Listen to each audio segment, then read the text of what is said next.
Voice of Jesus saves అనే ఈ TV కార్యక్రమాన్ని వీక్షిస్తున్న ప్రేక్షకులందరికీ మా హృదయపూర్వక వందనాలండి. ప్రార్థన చేసుకుందాం. తండ్రి, మీకే వందనాలు, స్తుతులు, స్తోత్రాలు చెల్లించుకుంటున్నాం నాయన. ఇదిగో ఈ సమయమందు నైనా దైవ సేవకులు ప్రభా నీ పక్షముగా నిలబడి నైనా వాక్యాన్ని అందిస్తూ ఉండగా ప్రభా నైనా సేవకులకి మీరు తోడుగా ఉండండి. నైనా నీ యొక్క మాటలను ఆయన హృదయంలో మీరు ఉంచండి ప్రభా. అలాగే ఎంతమంది అయితే తండ్రి ఈ కార్యక్రమం ద్వారా నీ మాటలు వింటూ ఉన్నారో ప్రభా, వింటున్న ప్రతి ఒక్కరిని దర్శించండి ప్రభా. నాయనా ఈ క్రిస్మస్ దినాల్లో ప్రభా మీరు ఎలా అయితే నాయనా జన్మించారో ప్రభా, అలాగే నాయనా వింటున్న ప్రతి ఒక్కరి హృదయాల్లో తండ్రి నైనా మీరు జన్మించి ప్రభా వారి హృదయాలను నీవు మార్చండి ప్రభా. అలాగే సేవకులు నీవు మరుగుపరుచుకొనండి. వింటున్న ప్రతి ఒక్కరిని దీవించి ఆశీర్వదించమని యేసు నామంలో అడిగి వేడుకొంచున్నాం తండ్రి, ఆమేన్. దేవుని సేవలో బహుబలంగా వాడబడుచున్న పాస్టర్ శామ్యూల్ విక్రమ్ గారు వాక్య సందేశాన్ని అందిస్తారు. మనందరం శ్రద్ధగా వీక్షిద్దాం.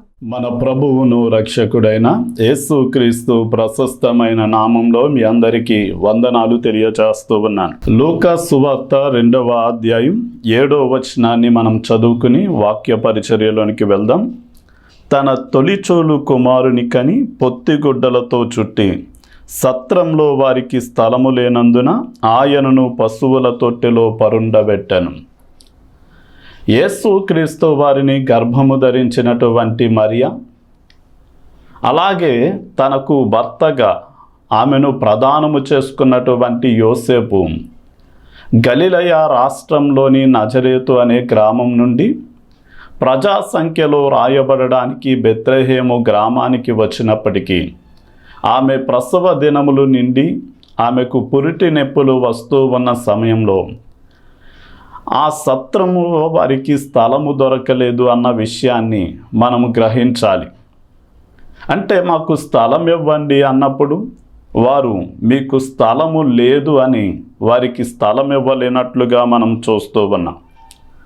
అంటే యేసుక్రీస్తు వారికి మనము స్థలం ఇచ్చేవారిగా ఉండాలి అన్న విషయం మనము గ్రహించాలి. ఎందుకు యేసుక్రీస్తు వారికి మన హృదయాలలో, మన కుటుంబాలలో, మన యొక్క ప్రతి విషయాలలో ఆయనకు ఎందుకు స్థలం ఇవ్వాలో కొన్ని విషయాలు మీతో చెప్తాను.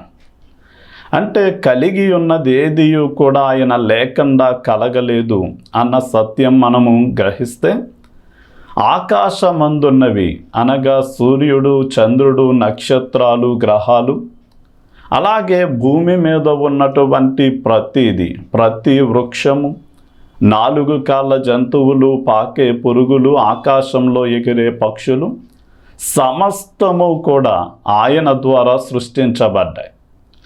అంటే దేవుడు ఈ భూమిని నిరాకారంగా ఉండడానికి సృష్టించలేదు, కానీ నరునికి నివాస యోగ్యముగా చేసి ఇదిగో దీనిలో మీరు నివసించండి అని మనకు ఆయన ఈ భూమిని నివాస స్థలముగా అప్పగిస్తే మనల్ని సృష్టించిన దేవుడు, ఈ యావత్ సృష్టిని సృష్టించినటువంటి దేవుడు మానవ రూపిగా ఈ లోకానికి దిగి వచ్చినప్పుడు ఆ యజమానునికే స్థలము లేదు అని చెప్పినట్లుగా మనం చూడవచ్చు. అంటే ఆయన మన యజమానుడు గనక మనము ఆయనకు చోటిచ్చేవారిగా ఉండాలి. రెండవదిగా మనం యేసుక్రీస్తు వారు తన రక్తము ద్వారా అనగా తన ప్రాణాన్ని వెలగా పెట్టి కొనుక్కున్నాడు కనుక మనం యేసుక్రీస్తు వారికి సొత్తై ఉన్నాము అని, మన దేహము ఆయనకు ఆలయము గనక మనము ఆయనకి మన హృదయాలలో, మన కుటుంబాలలో స్థానమిచ్చేవారిగా ఉండాలి. యేసుక్రీస్తు వారికి మన గృహంలో స్థానం ఇవ్వడం ద్వారా, మన హృదయాలలో స్థానం ఇవ్వడం ద్వారా ఏంటి లాభము అనే ఆలోచన చేస్తే, అబ్రహాము తన యొక్క దాసులలో ఎలియాజరు అనే దాసుని పిలిచి, నా కుమారునికి భార్యగా ఉండడానికి నా సొంత జనుల దగ్గరికి వెళ్ళి ఒక అమ్మాయిని తీసుకురమ్మన్నప్పుడు అతడు ఒక బావి దగ్గర రిబ్కా అనే అమ్మాయిని కనుగొని, మీ ఇంట స్థలం ఉందా అన్నప్పుడు ఆ రిబ్కా యొక్క సోదరుడైన లాబాను వచ్చి అంటాడు, యెహోవా వలన ఆశీర్వదింపబడిన వాడా, లోపలికి రమ్ము అన్నాడు. అంటే దేవుని చేత ఆశీర్వదింపబడిన వ్యక్తి ఆ ఇంటిలోనికి వెళ్ళినప్పుడు రిబ్కాను తన యజమానుని యొక్క కుమారునికి భార్యగా ఎన్నుకున్న తర్వాత ఆ ఇంటి వారికి వెండి నగలను, బంగారపు నగలను, వస్త్రాలను బహుమానంగా ఇచ్చాడు. మరి దేవుని చేత ఆశీర్వదింపబడిన వ్యక్తే మన ఇంటిలో అడుగు పెడితే ఆశీర్వాదం అయితే, యేసుక్రీస్తు వారు మన ఇంటిలో అడుగు పెట్టడం ఎంత ఆశీర్వాదము అంటే, ఆయన ధనవంతుడైన దేవుడు, బుద్ధి జ్ఞానముల సర్వ సంపదలు ఆయన యందు గుప్తములయున్నవి గనక అలాంటి ధననిధి లాంటి దేవుణ్ణి మనం చేర్చుకుంటే మనము ఆశీర్వదించబడతాం. మనం మన గృహంలో యేసుక్రీస్తు వారిని చేర్చుకోవడం ద్వారా మనం కలిగే ఆశీర్వాదాలు ఏంటి అంటే, లూకా సువార్త 19వ అధ్యాయం 5-6 వచనాల్లో జక్కయ్య యేసుక్రీస్తు వారు అంటే ఎవరో, ఎలా ఉంటారో చూడాలి అని ఆ రహదారిలో నిలబడినప్పుడు యేసయ్య చుట్టూ అనేక మంది జనసమూహము ఉన్న సమయంలో ఆయన్ని చూడలేక ముందుగానే ఒక మేడు చెట్టు ఎక్కి కూర్చున్నారు. అలాంటి సమయంలో యేసయ్య ఆ చెట్టు కిందకి దిగివచ్చి, జక్కయ్య త్వరగా దిగిరము, నేడు నేను నీ ఇంట నుండవలసి ఉన్నది అనగానే జక్కయ్య త్వరగా దిగి సంతోషముతో యేసయ్యను తన ఇంటిలో చేర్చుకున్నాడు. అంటే త్వరగా అంటే ఎలాంటి జాప్యము కానీ ఎలాంటి ఆలస్యము కానీ చేయలేదు. సంతోషముతో యేసయ్యను తన ఇంటిలో చేర్చుకున్నాడు. అంటే జక్కయ్య అనే పేరుకి వేషధారణ లేనివాడు, కల్మషము లేనివాడు అని అర్థం. అంటే దేవుడు మనుషులను యథార్థవంతులుగా సృష్టించాడు. ఆయన జగత్తు పునాది వేయబడక మునిపే పరిశుద్ధులుగా, నిర్దోషులుగా మనము బ్రతకాలి అని నిర్ణయించాడు. అయితే ఈ జక్కయ్య చేసేటటువంటి సుంకపు వృత్తి, అంటే పన్నుల వసూలు చేసేటటువంటి వృత్తి దురాశతో కూడినటువంటిది. అంటే 10 రూపాయి వసూలు చేయవలసిన చోట 10 రూపాయలు, 10 రూపాయలు వసూలు చేయవలసిన చోట 100 వసూలు చేయవలసిన చోట 1000, ఈ విధంగా దురాశతో ధనాన్ని సంపాదిస్తూ వచ్చాడు. అంత మాత్రమే కాదు, యెరికో పట్టణము అనేది శాపగ్రస్తమైనది. అంటే అతడు పవిత్రుడుగా బ్రతకవలసిన వాడు అపవిత్రుడిగా, దురాశలతో శాపగ్రస్తమైనటువంటి జీవితాన్ని జీవిస్తూ ఉన్న సమయంలో యేసుక్రీస్తు వారిని ఎప్పుడైతే త్వరగా దిగి యేసయ్యను తన ఇంటిలో చేర్చుకున్నాడో, తన ఇంటిలో ఉన్నటువంటి పాపము, శాపము బయటికి వెళ్ళిపోయింది. అంటే యేసయ్యను చేర్చుకున్న వెంటనే తన తప్పును సరిదిద్దుకోవడానికి ఎవరి దగ్గరైతే అన్యాయముగా సొమ్మును వసూలు చేశారో వారికి 3 రెట్లు అధికంగా వారి సొమ్ము వారికి అప్పగించి తన జీవితాన్ని, తన చేసిన తప్పును సరిచేసుకున్నప్పుడు దేవుడు అంటాడు, ఇతడును అబ్రహాము కుమారుడే అన్నాడు. అంటే అతడు చేసిన పాపమును బట్టి అతడు శాపగ్రస్తుడుగా, మరణానికి తగిన వాడిగా ఉండగా యేసుక్రీస్తు వారు అతని పాపములను క్షమించి పరిశుద్ధపరిచి నిత్య జీవానికి వారసునిగా మార్చాడు. అందుకని యేసయ్యను మనము మన గృహంలో చేర్చుకుంటే నిత్య నరకము నుండి తప్పించి నిత్య జీవమైన పరలోకము చేర్చబడే రక్షణ గృహముగా మన గృహాన్ని మార్చివేస్తాడు. ఇక ప్రకటన గ్రంథం 3వ అధ్యాయం 20వ వచనంలో, నేను ద్వారము నొద్ద నుండి తలుపు తట్టుచున్నాను, ఎవడైనను నా స్వరము విని నాకు తలుపు తీసిన ఎడల నేను లోపలికి వచ్చి అతనితో నేనును నాతో అతడును భోజనము చేస్తాడు అని రాయబడింది. అంటే యేసుక్రీస్తు వారిని మన ఇంటికి బయట పెట్టి మనము ప్రార్థించేవారిగా ఉండకూడదు, కానీ మనము ప్రార్థన చేసినప్పుడు గదిలోనికి వెళ్ళి తలుపులు వేసుకుని మనము పాటలు పాడి స్తుతిస్తూ దేవునికి స్తుతి సింహాసనాన్ని వేయాలి. అలాగే ప్రార్థన చేస్తూ దేవునితో సహవాసం చేయాలి. వాక్యము చదువుతూ ఆయన మాట్లాడుతున్న మాటలను మనం వింటూ మనము దేవునితో సహవాసము చేసేటటువంటి వారిగా మనం ఉండాలి. అందుకనే భోజనము చేయడము అంటే సహవాసానికి సూచన. సహవాసము అంటే ఒకరికి మరొకరు ఇచ్చిపుచ్చుకోవడంలో పాలిభాగస్థలమై ఉండడమే సహవాసమై ఉన్నది. అంటే దేవునితో మనం ఎలా సహవాసం చేయగలము అంటే మనము దేవుని యొక్క ప్రేమ చేత నడిపించబడుతూ సత్యాన్ని అనుసరించి బ్రతుకుతూ ఉండగా మనకి దేవునితో అన్యోన్య సహవాసము కలిగిన వారిగా ఉంటాం. అలాగే మనము దేవుని యొక్క స్వభావాన్ని కలిగి ఉండడం ద్వారా దేవునితో సహవాసం కలిగిన వారిగా ఉండొచ్చు. అలాగే క్రీస్తు మన కోసం రక్షణ ఇవ్వడానికి, క్రీస్తు మన కోసం రక్షణను ఇవ్వడానికి ఆయన తన ప్రాణాన్ని పెట్టి సమాధి చేయబడి తిరిగి లేచి ఉండగా ఆ రక్షణను అందరికీ అందిస్తూ ఉండగా అవమానాలైనా నిందలైనా శ్రమలైనా భరించడానికి మనం ఇష్టపడినప్పుడు క్రీస్తు శ్రమలలో మనము పాలివారముగా ఉంటాం. అలా క్రీస్తు శ్రమలలో పాలివారిగా ఉన్నవారు మాత్రమే దేవుని యొక్క మహిమలో నిత్య రాజ్యంలో కూడా పాలిభాగస్థులమై ఉంటాం. అంటే యేసు క్రీస్తు వారు మన హృదయం అనే ద్వారమునొద్దుండి తలుపు తడుతూ ఉండగా, యేసు క్రీస్తు వారు మన హృదయం అనే ద్వారమునొద్ద నుండి తలుపు తడుతూ ఉన్న సమయంలో మనం ఆయనకి తలుపు తెరిస్తే ఆయన మన గృహాన్ని సహవాస గృహముగా మార్చి ఆయన మనతో మనము ఆయనతో సహవాసాన్ని కలిగి ఉండే ధన్యతనిస్తాడు.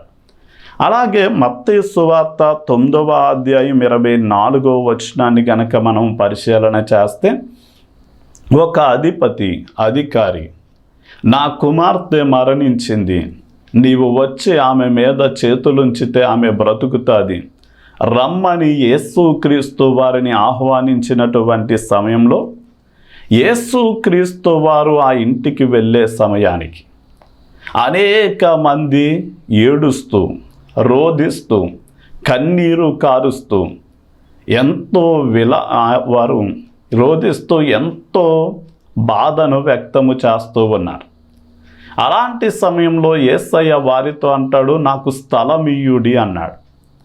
అంటే అధికారి యేసుక్రీస్తు వారిని పిలిచాడు, కానీ యేసుక్రీస్తు వారు ఆ ఇంటిలోనికి వెళ్ళడానికి అనేక మంది రోదన చేసేవారితో ఆ స్థలము నింపబడి, అంటే యేసుక్రీస్తు వారిని మనము చేర్చుకుంటే మన గృహము అధునాతనమైనటువంటి గృహముగా మార్చబడుతుంది. అంటే పాత గృహాన్ని ఒక నూతనమైనటువంటి గృహముగా తీర్చిదిద్దుతున్నట్లుగానే ఆయన మన జీవితాలను మార్చివేస్తాడు.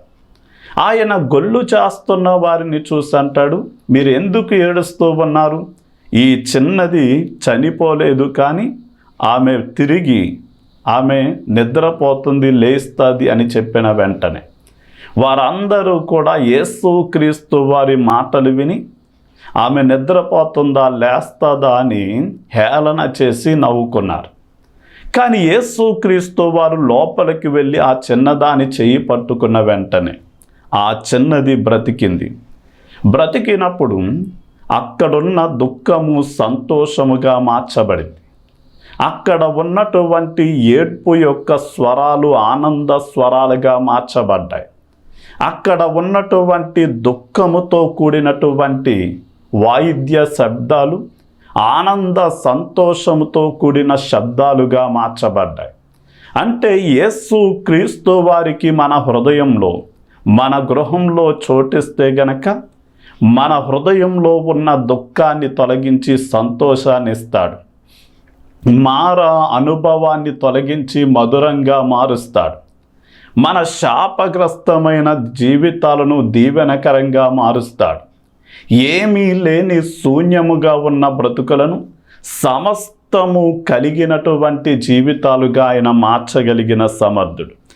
సరే, మనం లూకా సువార్త 10వ అధ్యాయం 38వ వచనాన్ని మనం చూడగలిగితే, యేసు క్రీస్తు వారిని మన ఇంట చేర్చుకుంటే మన గృహాన్ని మహిమ కలిగిన గృహముగా, దేవుని అద్భుతమైనటువంటి ఆశ్చర్యకరమైన కార్యాలు చేసే గృహముగా, చూసేటటువంటి గృహముగా ఆయన మారుస్తాడు.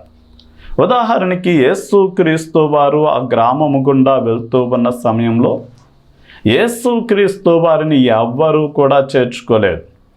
కానీ అలాంటి సమయంలో మార్తా మరియలు అనే ఇద్దరు అక్క చెల్లెళ్ళు యేసు క్రీస్తు వారిని చేర్చుకున్నారు.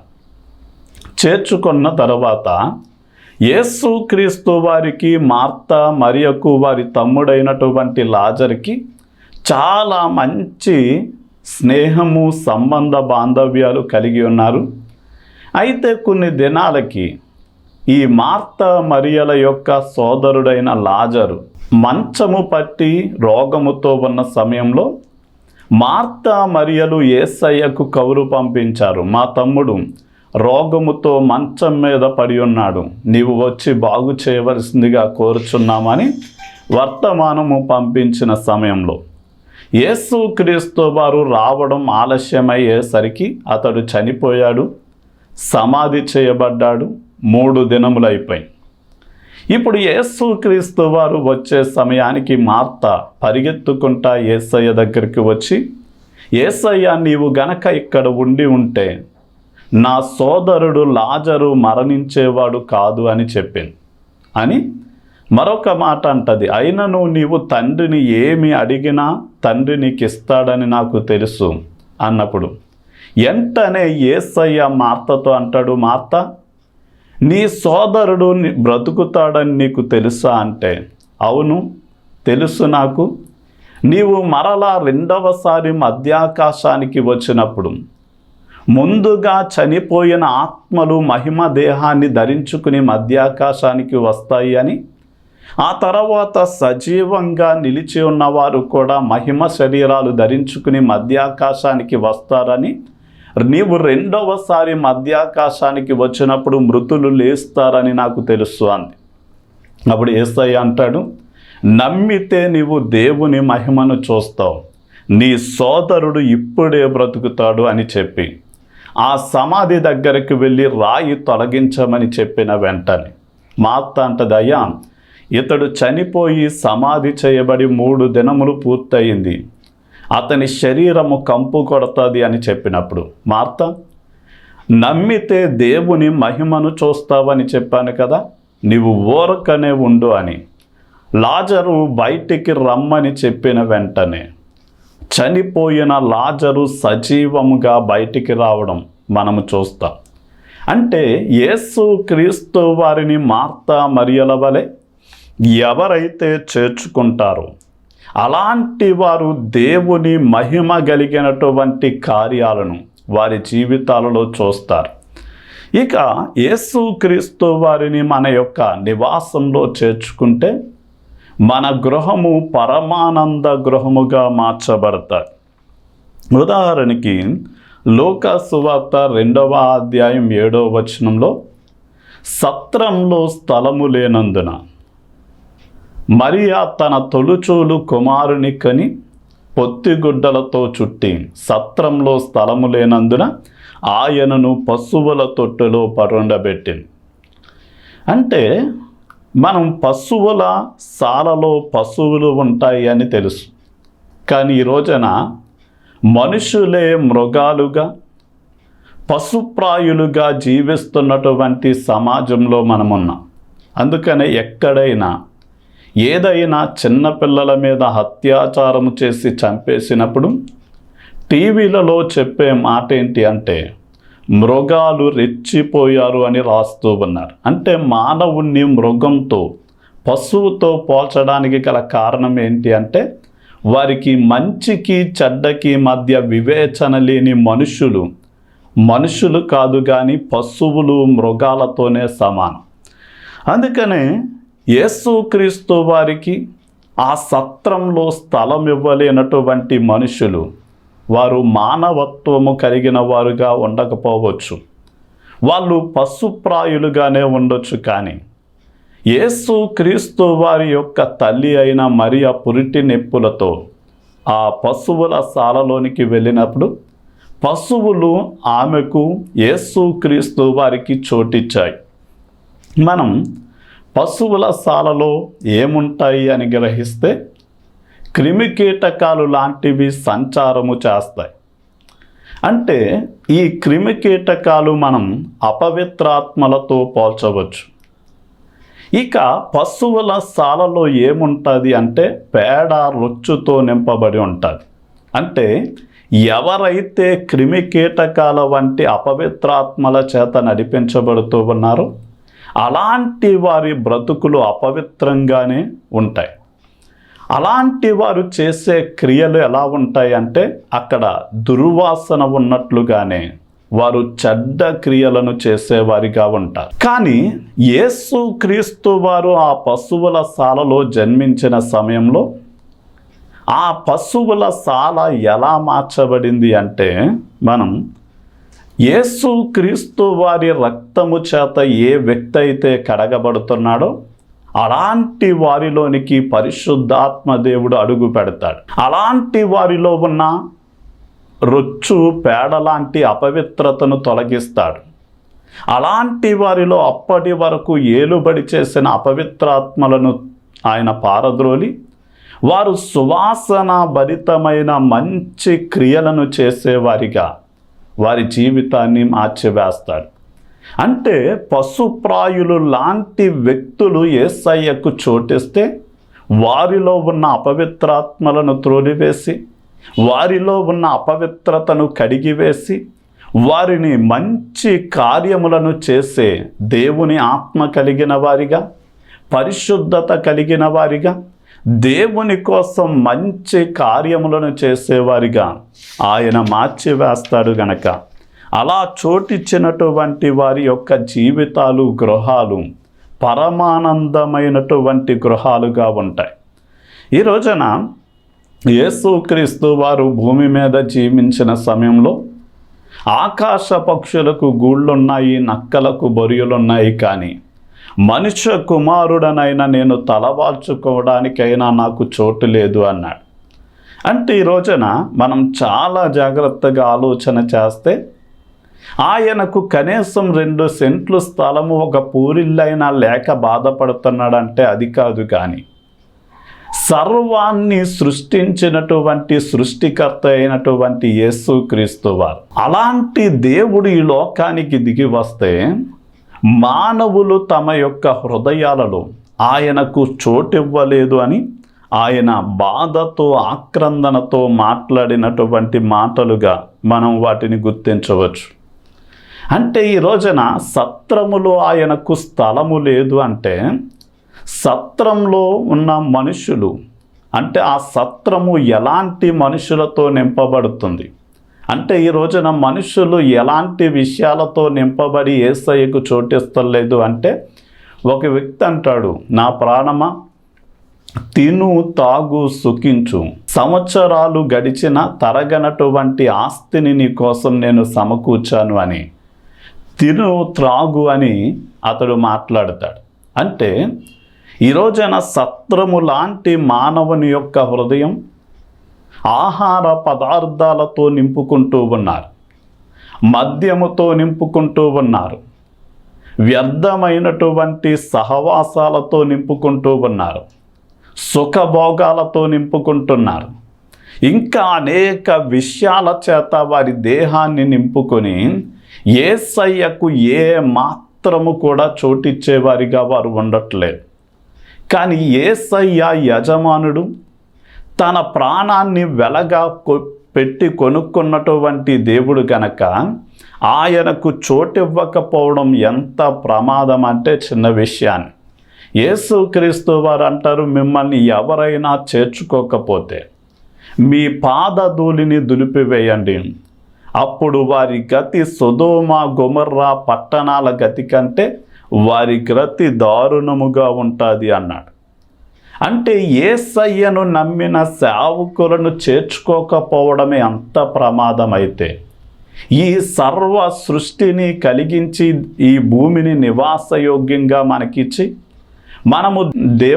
మనము దూరమైపోతే మనల్ని ఆయన తన ప్రాణాన్ని వెలగా పెట్టి కొనుక్కొని మన కోసం ఇంత త్యాగం చేసినటువంటి దేవుణ్ణి మనం చేర్చుకోకపోతే మనకి ఎంత ప్రమాదమో అన్న విషయాన్ని మనం గ్రహించాలి. అందుకనే యేసు క్రీస్తు వారికి మనం చోటిస్తే మాత్రమే ఆయన కూడా మనకు చోటిస్తాడు అన్న సత్యం మనం గ్రహించాలి. అందుకని యోహాను సువార్త 14వ అధ్యాయం 1వ వచనంలో ఆయన అంటాడు, మీ హృదయాలను కల్వరపడనీయకండి, నా తండ్రి ఇంట అనేక నివాసములు కలవు, నేను వెళ్ళి మీకు స్థలాన్ని సిద్ధపరిచి మరలా మిమ్మల్ని తీసుకువెళ్ళడానికి వస్తాను అన్నాడు. అంటే ఈ భూలోకంలో యేసయ్యకు ఎవరైతే వారి హృదయాలలో వారి గృహాలలో చోటిస్తారో అలాంటి వారికి మాత్రమే ఆయన కూడా తన రాజ్యంలో చోటిస్తాడు గనక మీ హృదయాలలో దేవునికి మీరు చోటిచ్చి మీరు ఆయన అనుగ్రహించే రక్షణను, ఆయన అనుగ్రహించేటటువంటి సహవాసాన్ని, ఆయన అనుగ్రహించేటటువంటి నూతనటువంటి తత్వాన్ని, ఆయన అనుగ్రహించేటటువంటి మహిమను మీరు పొందుకోవాలి అని చెప్తూ నా మాటల్ని ముగిస్తూ ఉన్నాను. ప్రార్థన చేసుకుందాం. తండ్రి, నీకే వందనాలు స్తుతులు చెల్లిస్తున్నాం నాయన. ఎవరైతే వారి హృదయాలలో చోటిచ్చారో వారిలో నా ప్రతి విధమైనటువంటి అపవిత్రాత్మలను మీరు తొలగించి ప్రతి పాపమనే అపవిత్రతను కడిగివేసి వారిని చెడు కార్యముల నుండి మీరు దూరపరిచి నీ ఆత్మ చేత వారిని నీవు ఆవహించి వారిని నీవు నింపి నాయన నీ ఆత్మ ద్వారా వారిని నడిపిస్తూ సువాసన భరితమైన మంచి కార్యములు చేసే బిడ్డలుగా వీరు ఉండడానికి మీరు సహాయం చేయండి. జక్కయ్య వలె ఎవరైతే త్వరగా సంతోషంగా నిన్ను చేర్చుకోవడానికి ఇష్టపడ్డారో వారి జీవితంలో ఉన్న పాపాన్ని, శాపాన్ని, ప్రతి విధమైనటువంటి శిక్షను తొలగించి వారిని నీ బిడ్డలుగా, నీ రాజ్య వారసులుగా చేసుకుని మహిమ తెచ్చుకోమని యేసు నామంలో అడిగి వేడుకుంటున్నాం తండ్రి. ఆమేన్. ఆమేన్.